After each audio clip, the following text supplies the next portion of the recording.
మొన్ననే కాదు చాలాసార్లు అడిగారు, ఋతుస్రావం ఉన్న రోజుల్లో మేము బలలో చేయి వేయొచ్చా, బైబిల్ తాకచ్చా? నీ శ్రాద్ధమేం కాదు. ఋతుస్రావానికి దీనికి లింక్ ఏంట్రా బాబు?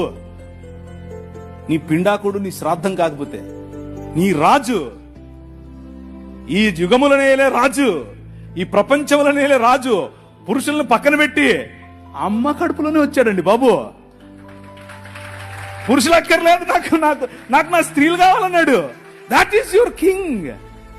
పాపయోనుల్లో పుట్టినవారు స్త్రీలు అని భగవద్గీత చెప్తుంటే పాపయోని కాదు, పవిత్రమైనటువంటి దేవుడు పెట్టినటువంటి వ్యవస్థ అని చెప్పి అదే యోనిలో నుండి బయటకు వచ్చాడు. అర్థమవుతుందా మీకు?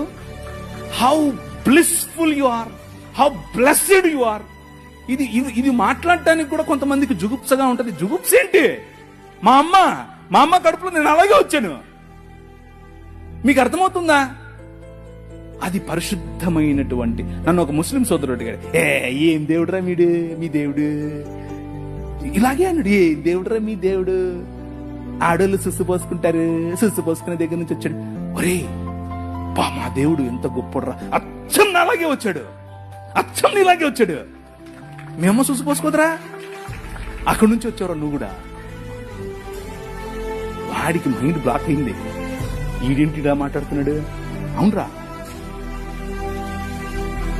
నా దేవుడు అచ్చం నాలాగే ఉండాలనుకున్నాడు, అచ్చం నాలాగే పుట్టాలనుకున్నాడు, అచ్చం నాలాగే బతకాలనుకున్నాడు. కాకపోతే తేడా ఏంటో తెలుసా? నేను ఈ లోక మర్యాదకు తలొగ్గాను, ఆయన ఈ లోక మర్యాదని జయించాడు. That is your king. నీ రాజు కథే వేరు. ఎంతని చెప్పాలి? రోజు చెప్తానే ఉంటే ఇక సమయం తెలీదు. అంత గొప్ప రాజు.